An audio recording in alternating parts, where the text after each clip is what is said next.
Hola, ¿qué tal? Bienvenidos a la Asociación de Psicología Profunda de Carl Gustav Jung. Y bueno, pues tengo el honor de presentar al maestro Miguel Nava, quien es miembro de la Asociación de Psicología Profunda de Carl Gustav Jung. Hola, ¿qué tal, profesor? Muy Hola, buena ¿qué tarde. tal? Buenas tardes. ¿Cómo estamos? Buenas tardes. Pues muy bien, aquí, presentándolo porque nos enteramos que van a manejar un taller y nos gustaría preguntarle, ¿qué van a impartir sobre el tarot arquetípico desde la perspectiva junguiana? Ya que pareciera que tenemos como mucho la creencia y al mismo tiempo la superstición de que no son sino charlatanerías o supercherías o simplemente nos toman del pelo las tiradas. Así es que pues nos gustaría que nos comentara con respecto a este taller, porque también para los que saben, maestro, he escuchado que, pareciera que sí tiene un fundamento psíquico y físico o científico esto del tarot. Así es que pues platícanos un poco con referente a este taller y por qué desde la perspectiva de Jung. Sí, efectivamente.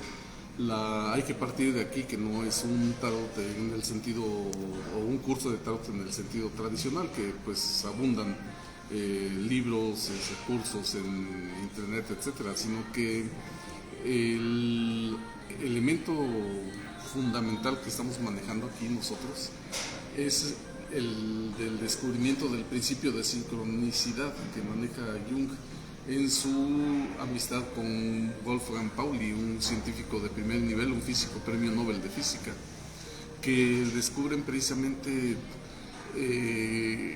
esta cuestión de los discursos del lenguaje que se está utilizando y que se corresponden a la manera de entender los fenómenos de la naturaleza, los fenómenos cualesquiera que sean, fenómenos sociales, físicos, biológicos o psicológicos.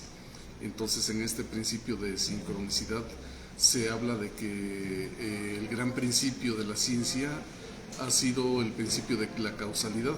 Nada ocurre en este universo si no tiene una causa para que se produzca, en el sentido de causa y efecto.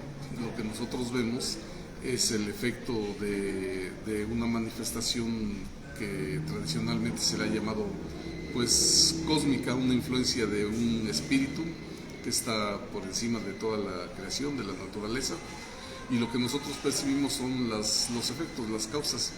A ese principio se le llamó causalidad, causa-efecto, es la tercera ley de Newton. Si traducimos el término causa al sánscrito de la India, el término es karma. Entonces, bajo este principio de sincronicidad se encuentra en confluencia con la física cuántica que están desarrollando los físicos de la primera mitad del siglo XX, que existen fenómenos que no tienen una causa aparente o una única causa, y en ese sentido parece que más bien están confluyendo una serie de aspectos, de elementos que propician la aparición, el surgimiento de un efecto. A esta sincronicidad de elementos se le conoce así como principio de sincronicidad, y resulta que está emparentado con una especie de acción que los astrólogos habían reconocido al hablar de las influencias astrales, influencias planetarias y en general en una especie de conducción del espíritu en la inteligencia de los seres humanos. Entonces, si había una preponderancia, digamos, de una energía pasional, pues se asoció con Venus. Si hay una preponderancia de actividad, está asociado al Sol, etcétera, ¿no? Y lo que llegan a plantear precisamente, Pauli lo dice claramente, que los nuevos monjes paralelos a los que estaban en la Edad Media estudiando la Biblia, las obras alquimistas, no son sino los actuales científicos que están queriendo entender nuevamente cómo funciona el universo, pero utilizando un nuevo discurso, el discurso de la ciencia. Y esto es el plus que tiene este curso que estamos manejando nosotros, que es producto de muchos años de estudio, muchos, me refiero no a demasiados, sino unos 5 años en los que hemos estado entendiendo el discurso real de Jung, al estar planteando que, como se cita en el Nuevo Testamento, hay una cita que la voy a leer acá, literalmente dice: nadie echa vino nuevo en odres viejos. ¿Qué quiere decir? La cita es de Lucas 5, 33, 39. ¿Qué quiere decir? Que simple y sencillamente que un nuevo arjé no implica hablar con un lenguaje obsoleto o anacrónico.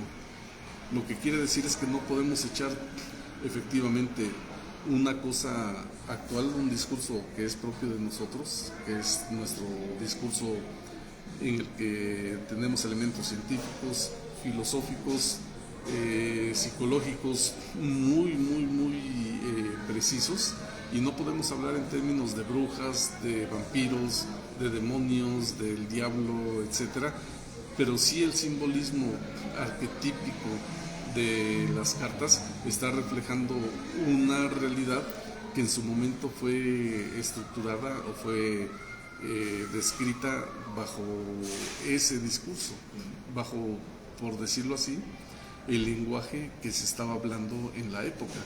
Pero ahora ya utilizamos términos pues mucho más actualizados, más precisos, como constructo, no sé, estructuralización, ruptura, etcétera, conciencia, consciente, arquetipo mismo, aunque el término arquetipo es muy viejo, lo utilizaban ya los griegos. Y el elemento que estamos recuperando nosotros es precisamente esa esencia que está detrás del simbolismo arcaico, del simbolismo, lo que los antiguos supieron determinar que estaba como esencia de procesos y de fenómenos, lo plasmaron en el simbolismo de las cartas y utilizando el simbolismo astral. Pero ese simbolismo existe la necesidad, lo señala el mismo Jung, de actualizarlo a un nuevo discurso, a una nueva manera de entender cómo está funcionando el universo y a un nuevo lenguaje que es precisamente el lenguaje de la ciencia actual, el lenguaje de la filosofía y el lenguaje de la psicología. Esto es lo que estamos planteando y que es el plus que tiene con respecto pues a una tirada normal de tarot que la hacen en cualquier lado, en un café, en un mercado, en donde sea. No estamos nosotros pretendiendo ese anacronismo, ese estar obsoletos, pasados de moda, sino una actualización con los elementos enriquecedores, incluso pues a nivel terapéutico y más allá, a nivel de desarrollo, de introspección y de integración con el sí mismo, como le llama Jung. Esto es lo que estamos proponiendo. Ok, perfecto. Pues ahorita que nos comentas esto, ha surgido como muchas preguntas de los que han estado interesados con referente a tomar este curso del tarot. Platícanos un poco qué es el tarot, qué significa el tarot y cómo es que tiene que ver mucho con esta integración que incluso Jung lo hace entender que es una integración de corpus, psique y espíritu, y que también nos hace entender que la psique es el que está de por medio, es el que genera ese puente de cuerpo y espíritu. Platícanos un poco con referente a esto. Sí, ya lo hemos mencionado y no porque lo hayamos mencionado no lo voy a mencionar ahora, pero el tarot está asociado a la rueda de la existencia. En la India los budistas le llaman el samsara, la rueda del samsara, es la rueda de la existencia. Y esta rueda tiene efectivamente 4 fases que están asociadas a cómo fluye la naturaleza. Y fluye a nivel de 4 grandes aspectos, que es primavera, verano, otoño, invierno. Y esta existencia es cíclica. Al ser cíclica, al ser una rueda que es precisamente rota, tarot, es una inversión de cómo leemos nosotros tarot. Le damos la vuelta y entonces leemos rota. Es como la rueda de la existencia está girando, pero al estar girando y al ser una rueda tiene que pasar por el mismo lugar. Nosotros le pintamos una rueda de una bicicleta y la giramos, va a dar una vuelta y la pintura que hicimos la vamos a ver pasando repetidamente, ¿no? Esto quiere decir que existen características en ese girar y las características están representadas en personajes, en cualidades que se asumen en el momento de existir. ¿Qué quiere decir? Bueno, que un ser va a pasar de ser bebé, a ser niño, a ser adolescente, a ser adulto, a ser viejo y a morir. Entonces, en esto se puede reducir, digamos, de manera burda, generalizada, el ciclo de la existencia. Pero también hay otros elementos. En esos elementos pues puede existir el elemento del desarrollo, el aspecto del crecimiento, el aspecto de la pérdida, el aspecto de la realización, de la ganancia, de la pérdida, etcétera. Todo esto está minuciosamente estudiado por las tradiciones. Las tradiciones alquímicas, hermetistas, en la misma Biblia se dan detalles muy minuciosos sobre este proceso del ser. En China tenemos el I Ching, que es increíblemente preciso, pareciera que es una mecánica cuántica ontológica del ser, de cómo está fluyendo la naturaleza, incluyendo adentro de la naturaleza al hombre. Y la intención va más allá de utilizar este conocimiento para ser una guía también, una guía en el que tenemos que entender que si nos aparece, por ejemplo, regresando a la primera parte, en una tirada el supremo sacerdote, el sumo sacerdote, el papa, pues nos está sugiriendo una especie de retorno a los elementos espirituales. Si nos sale el ermitaño, evidentemente también tenemos que retirarnos a meditar, a reflexionar, a hacer un trabajo de introspección, etcétera, con el nuevo discurso que utilizamos ahora. Y en fin, las cartas están haciendo esta referencia a esos fenómenos y las tiradas están haciendo referencia precisamente también a estas combinaciones que pueden existir entre el elemento de un crecimiento y al mismo tiempo asociado a una introspección, pero con riesgo, por ejemplo, de una pérdida de esa posibilidad de desarrollo, etcétera. Todo está, no nada más se trata de que nos aprendamos un simbolismo de 22 cartas, sino las relaciones que puedan existir, el elemento o el mundo en el que estamos nosotros, la jurisdicción más bien en la que nos estamos moviendo, en la dimensión física, en la dimensión social, en la dimensión psicológica, en la espiritual, etcétera. Entonces pues es muy rico también en este elemento que todas las tradiciones tienen de ser elementos oraculares y elementos sapienciales, o sea, de sabiduría, que nos pueden conducir a un proceso de desarrollo que pues está probado desde hace muchísimos siglos, ¿no? De milenios. Ha existido Buda, Moisés, Mahoma, Jesús, Ramsés, etcétera, Quetzalcóatl, ¿no? O sea, el proceso no solo es el de un desajuste terapéuticamente patológico, sino también el de la posibilidad de un desarrollo interno para lograr esto que Jung le llama el sí mismo, el self, o selbst, ¿no? En alemán.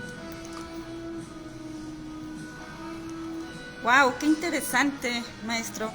Ahorita que comentó todo esto, bueno, surge aquí una pregunta de uno de los que están conectados y dice, entonces, ¿por qué pareciera que ese camino iniciático, como en la época antigua se llamaba, la iniciación, se pudiera entender que es como el proceso de individuación desde el lenguaje propio de ahora, en donde pareciera que debemos de pasar por todos esos personajes de los arcanos mayores? ¿Es así? O sea, tenemos que iniciar con esos 22 cartas y desarrollar esas máscaras o esas personalidades, como bien dice su significado etimológico de personalidad, máscaras, pero ¿es así como se pudiera hacer ese proceso de individuación en cada uno de los personajes? Sí, sí y no. Sí y no, porque no es forzoso. O sea, no quiere decir que uno se vaya a volver el diablo o que necesariamente a uno lo tengan que colgar, sino que son posibilidades que aparecen, son situaciones que acontecen. O sea, aquí no estamos forzando nosotros a que tengamos que vivir todas y cada una de las cartas. O sea, si yo ya tuve 20 parejas y me salen los enamorados, no quiere decir que me voy a volver a enamorar la número 21, ¿verdad? Voy a tener mi enamoramiento número 21, etcétera. Si ya se me apareció el diablo una vez, tuve situaciones gravísimas en la vida, siendo niño, adolescente, haciendo vida de casado, etcétera, o laboral, pues no va a significar que tenga yo que forzarme a representar ese arquetipo. Y en este sentido es que hay un orden, una estructura en la que están los arcanos asociados por septenarios, o sea, por cartas de 7, grupos de 7, y representan el cuerpo, la psique y el espíritu. Entonces tenemos que saber bien a bien en qué dimensión estamos nosotros representando o viviendo esas facetas, esas máscaras. No me gusta mucho el término máscara, sí es muy adecuado cuando lo entendemos bien sin connotaciones de juicio, pero generalmente tienen esa connotación de juicio. O sea, eres hipócrita, o sea, ya hay un juicio ahí, ¿no? La máscara, tienes traída la máscara del hipócrita, del controlador, del manipulador, de la sufrida, etcétera, ¿no? Llevan una connotación peyorativa. Regresando a la pregunta,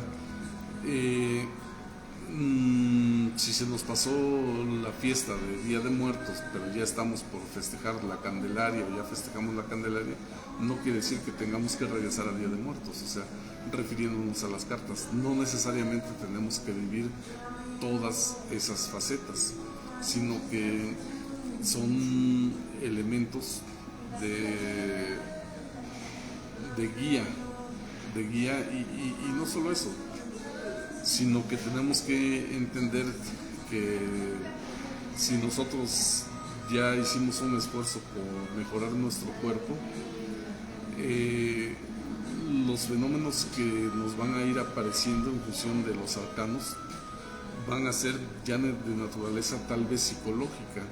Y si nosotros ya subyugamos, ya dominamos nuestras emociones, ya no somos sujetos de arranques, de arrebatos, etcétera, si ya no sabemos controlar, pues entonces ya la lectura que estaremos haciendo va a ser más de índole espiritual. Y entonces, efectivamente, a la inversa, las últimas cartas que nos van a ir apareciendo van a ser precisamente la del ermitaño, la del emperador, la emperatriz, la sacerdotisa, para llegar nuevamente al Papa, o el supremo sacerdote, y en el último paso al del mago, el que controla, pero el que puede hacer ya el proceso del dominio de los elementos de la naturaleza. En fin, es muy extenso, pero nuevamente, regresando a la pregunta, no necesariamente tenemos que vivir todos los elementos, no necesariamente nos tenemos que casar, no necesariamente nos tenemos que divorciar, no necesariamente tenemos que serle infiel a nuestras parejas, no necesariamente debemos perder lo que tenemos, no necesariamente tenemos que ganar todo el dinero del mundo, pero sí acontecen en el principio, la regla de oro, que estos patrones sugieren pero no determinan. Entonces la guía es precisamente para eso, para decir, hay la posibilidad de una enfermedad grave, entonces tengo que revisar yo bajo la sugerencia que me están haciendo estos patrones arquetípicos que están en la naturaleza, en la rueda de la existencia, entonces yo debo prender el semáforo de alerta, ¿no? El amarillo, cuidado, aguas, aguas, puede una enfermedad aparecer en ti, y etcétera, en general. O sea, cuidado, puedes perder a tu pareja, cuidado, puedes perder tu trabajo, y viceversa. Si yo lo que quiero es tener una racha de favorable de hacer un negocio, y los astros me están, o las cartas más bien me están sugiriendo precisamente una posibilidad de ganancia, entonces yo no debo dudar. Ese es el sentido de la sugerencia que nos están haciendo estos arquetipos. En el I Ching lo dice muy claro. El I Ching, que es la parte china de este conocimiento, un poco más completa a mi gusto, tampoco se tiene que abusar, porque el mismo oráculo se molesta.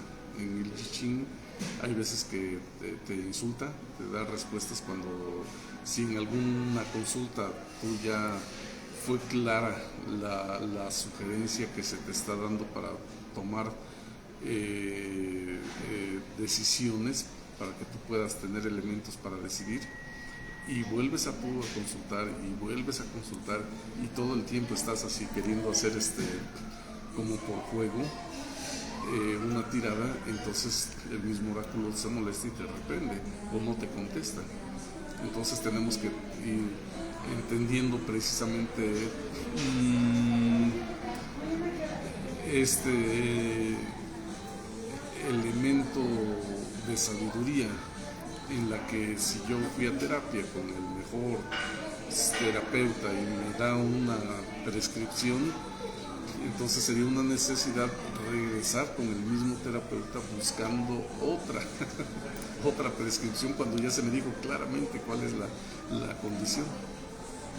Y finalizando ya la cuarta referencia a lo de las cartas, no necesariamente tenemos que vivir todos los personajes, todas las cartas, todos los personajes del tarot, porque hay unas que son realmente muy, muy difíciles, y podríamos nosotros incluso estar en la creencia de que tenemos ya representada esa condición del arquetipo, como la templanza.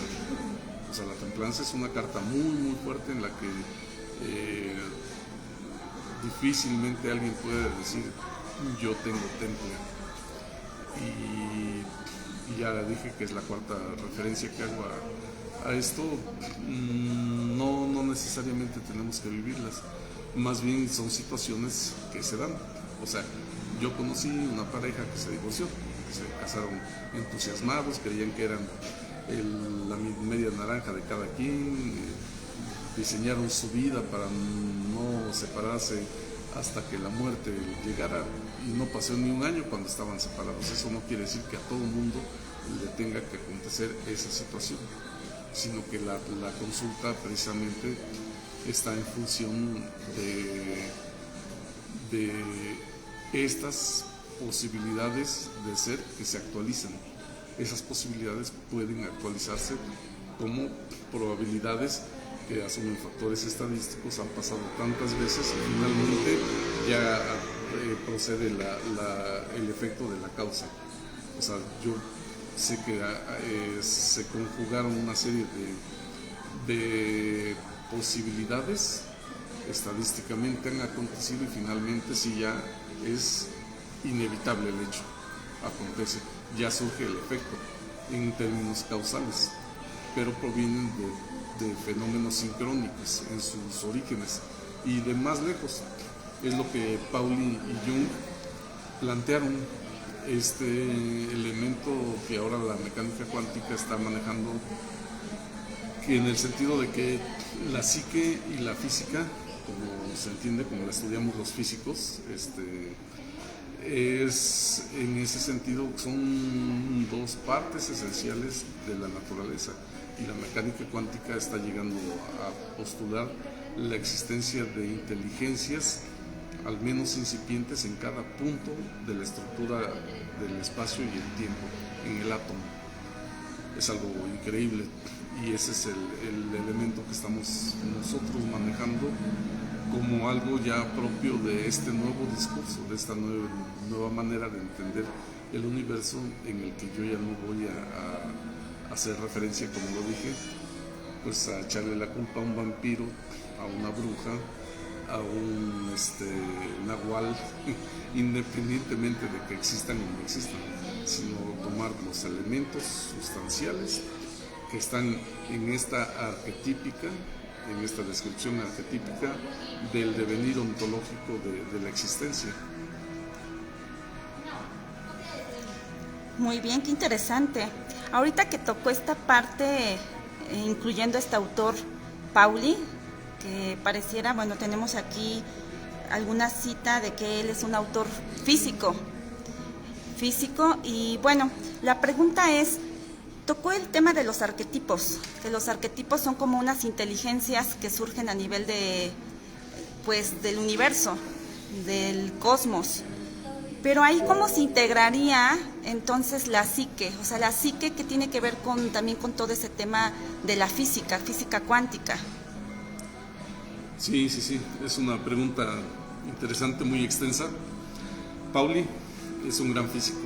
Cuando él estaba estudiando la carrera de física, sus maestros le vieron mucho potencial, iba muy avanzado, como muchos niños genios que todos conocemos, y le piden que escriba un artículo para una enciclopedia científica, un artículo sobre la relatividad de Einstein, que acababa de plantearla recientemente Einstein. Einstein no la quiso escribir él mismo, y le encargan él a Pauli, siendo estudiante apenas de la carrera de la licenciatura de física. Una vez que la escribió, que escribe ese artículo que explica qué es la teoría de la relatividad, Einstein mismo le reconoce su trabajo y dice lo siguiente, aquí tengo la cita, dice: cualquiera que haya estudiado esto, la forma en la que lo expresó Pauli, no podría creer que este artículo ha sido escrito por un hombre de tan solo 21 años. Tenía 21 años cuando escribió el artículo sobre la relatividad. No sabría yo qué admirar más, dice Einstein: la comprensión psicológica de la evolución de las ideas, la precisión de la deducción matemática, la visión profunda, la capacidad de trabajar con una presentación sistemática de las ideas, integridad y de fáctica crítica con tintes de infalibilidad. O sea, no puede haber un elogio más grande para un físico que esto que dice Einstein. Ahora, él, pues tienen una relación muy, muy interesante que no voy a reseñar aquí porque estaría hablando más de 2 horas. Pero en el momento en el que tienen contacto Pauli y Jung, tienen contacto por un conflicto que tiene Pauli. Lo deja su mujer y se va con su novio de la prepa, y Pauli pues es el gran científico. Los que sabemos de física sabemos que es más profundo que Einstein, Pauli, y llega buscando terapia con Jung, pero al mismo tiempo se engancha con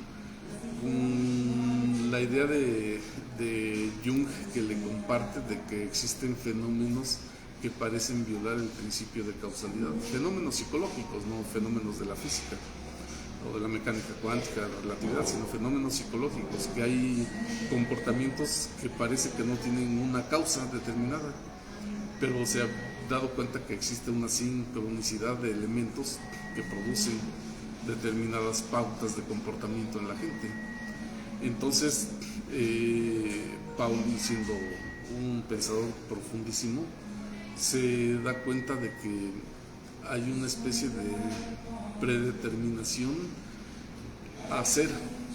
A esa predestinación de ser es a la que se sabe que se le ha dado el nombre de arquetipos, o sea, ideas, símbolos, formas que tienen una característica determinada y que terminan asumiéndola. O sea, si algo va a tener una característica trinitaria, va a tener la forma de un triángulo. Si algo tiene 4 elementos, va a tener un origen en el cuadrado, y así, cosas que se van filosóficamente hasta el origen de nuestra cultura con los pitagóricos, que hablan de la influencia de los números, del 1. Yo soy una persona, el principio de individuación es lo que está diciendo. Yo soy un individuo, no estoy dividido, no soy dos. O sea, todo esto es una sola persona, pero yendo a la pregunta que haces del proceso de individuación, precisamente nosotros somos trinos, o sea, tenemos 3 elementos que están funcionando de manera inmanente en nosotros.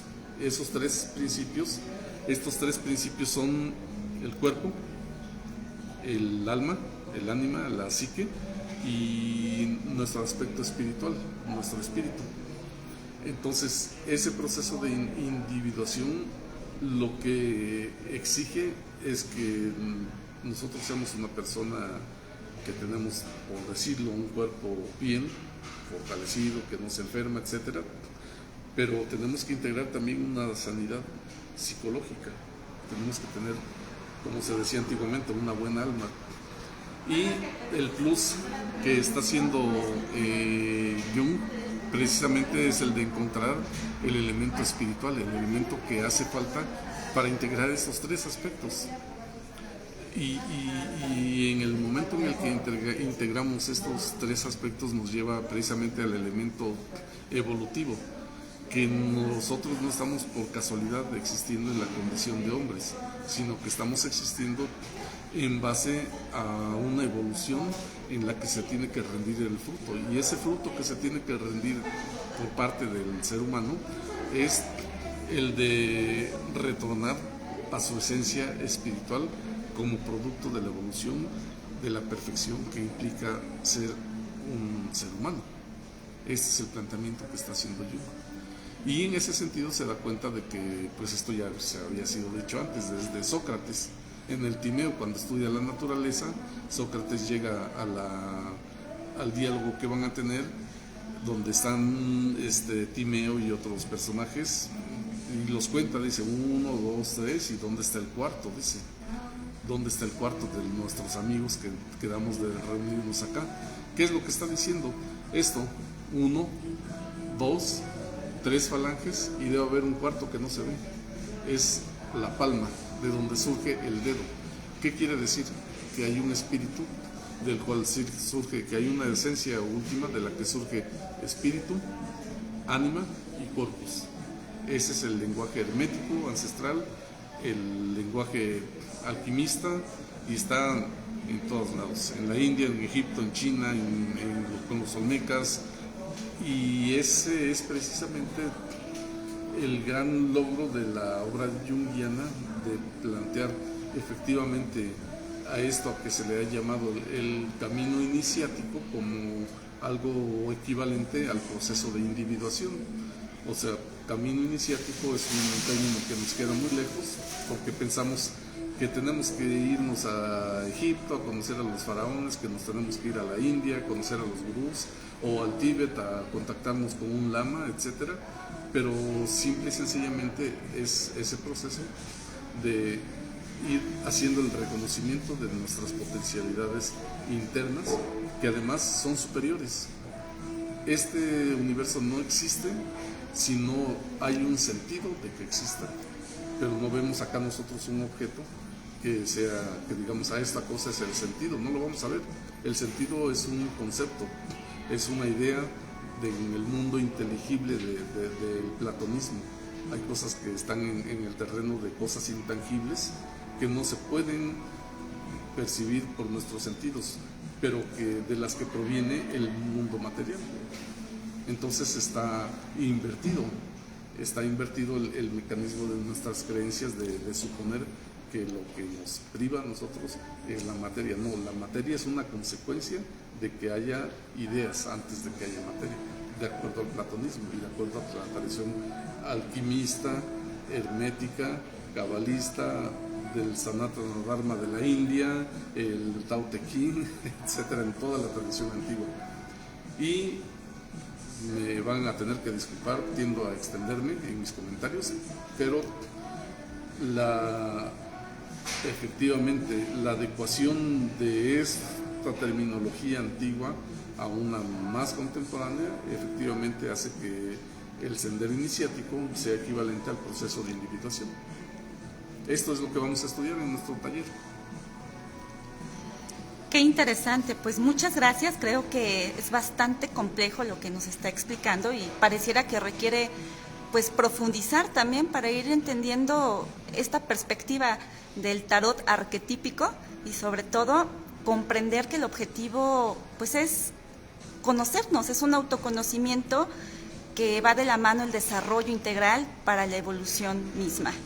Pues le agradecemos mucho, maestro Miguel Nava, gracias por su disposición y por compartir este tema que seguramente muchos vemos que están interesados por empezar a retomar estas enseñanzas que como legado ha dejado nuestro gran psicólogo Carl Gustav Jung. Sí, efectivamente lo acabas de decir.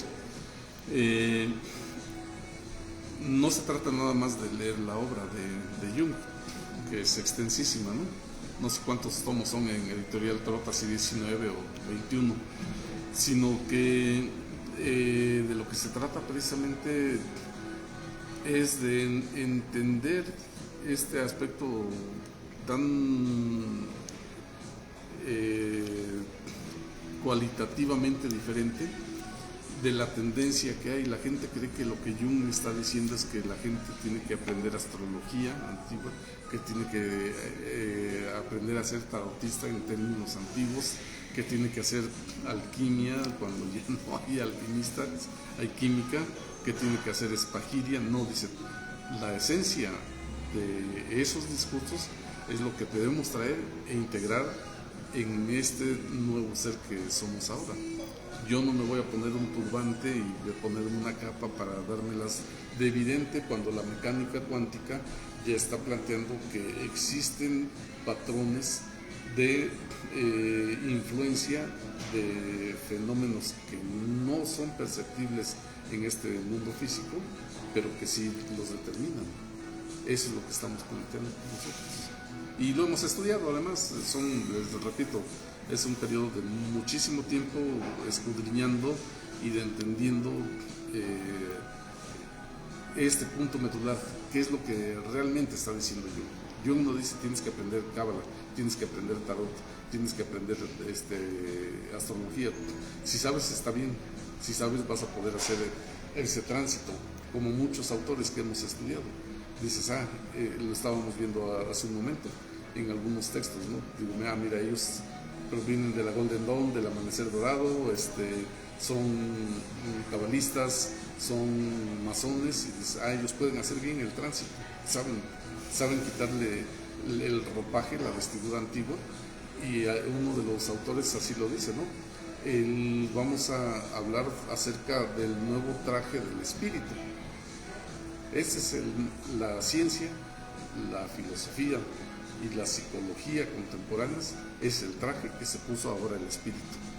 Y bueno, les agradezco su paciencia, su disponibilidad para escucharnos y los invitamos a que participen. Es una cosa muy interesante que, les repito, hemos hecho la suma de muchos estudiosos y del conocimiento precisamente de la tradición, del cual pues podría yo, la única cosa de la que me puedo jactar es de haberlo estudiado. Gracias. Muchas gracias, maestro. Pues bueno, nos vamos despidiendo, les agradecemos y bueno, estaremos ahí compartiendo estos talleres por parte de la Asociación de Psicología Profunda Carl Gustav Jung. Hasta luego.